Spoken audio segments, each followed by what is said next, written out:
Salve, salve, e aí? Vamos fazer mais uma questão? Ele fala o seguinte: um projétil é lançado com uma velocidade inicial de 40 metros por segundo, formando um ângulo de 45 graus com a horizontal.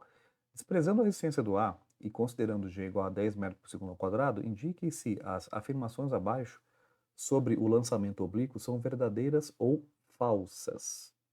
Letra A aqui no caso, né, então a gente tem que jogar aqui cada um e dizer o que que fala. Mas antes de jogar cada um, então você lembra que isso aqui é um lançamento oblíquo? Então só brincando aqui rapidamente com a ideia, você lembra? Então imagina aqui um objeto que ele é lançado, né, com um ângulo aí que ele falou de 45 graus, e você deve lembrar de lançamento oblíquo que esse ângulo é ótimo, né?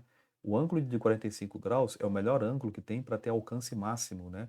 Então, se eu lanço o objeto com esse ângulo, ele vai ter um maior alcance aí, tá? Então, basicamente, esse objeto, imagina que ele faz esse movimento aqui, né, e tal, e depois ele vai cair aqui, mais ou menos aqui, tá? Bem porcamente, só para a gente representar aqui essa brincadeira. Então, ele vai ter aqui uma altura H, ele vai atingir uma altura máxima, tal, né, e todo lançamento oblíquo, ele tem essa característica, né, de uma parábola aqui no caso. O que que ele fala aqui nas alternativas? Ele fala o seguinte: o alcance horizontal será maior se o ângulo de lançamento for aumentado. Não.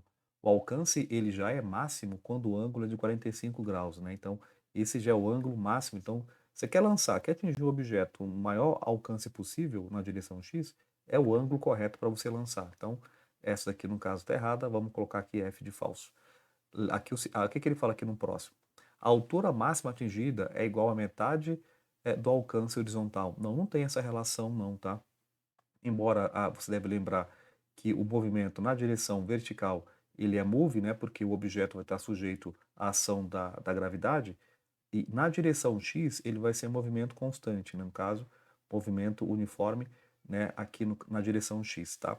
Então, embora os movimentos sejam diferentes, você deve estar pensando isso, né? O alcance aqui não tem essa relação de, né, que a altura máxima vai ser igual a metade, não, não tem essa relação não, tá?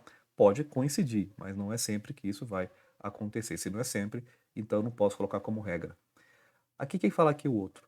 A velocidade vertical do ponto mais alto da trajetória é zero? Sim, né? Então, quando o objeto atinge aqui o ponto mais alto, a direção, né, a velocidade na direção vertical vai ser zero, e aí depois ele volta a cair, né? Porque o movimento uniforme é como se eu estivesse analisando isso aqui, né? Um objeto ele está subindo, aí ele vai atingir um ponto mais alto, no ponto mais alto a velocidade aqui no caso, na direção y vai ser zero, né? Então, de fato, é mais ou menos essa brincadeira que a gente analisa no lançamento aqui, no caso oblíquo, tá? Então tá certo aqui o problema. O que que fala aqui o outro?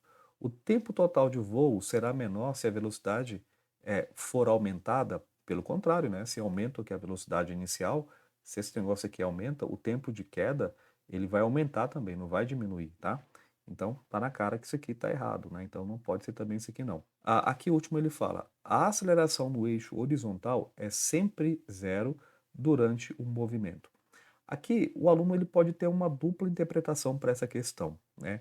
O que que você pode pensar? Bom, se o cara falou que esse negócio aqui, ó, eu vou até grifar aqui, ó, desprezando a resistência do ar.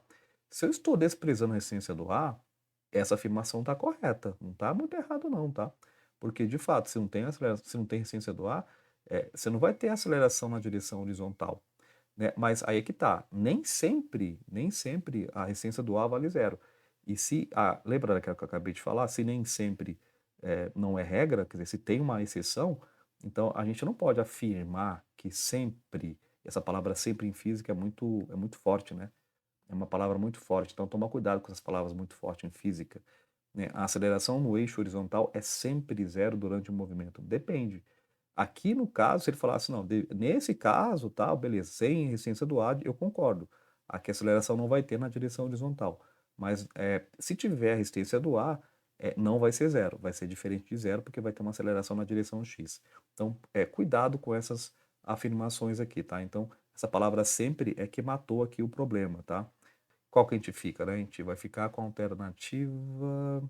Qual que está certinha? Alternativa E. Falso, falso, verdadeiro, falso, falso. Então, é um probleminha aí bacaninha para a gente relembrar aqui o lançamento oblíquo e tomar cuidado com as palavras que eles usam aqui no caso, aqui em questão. Bacana? É isso.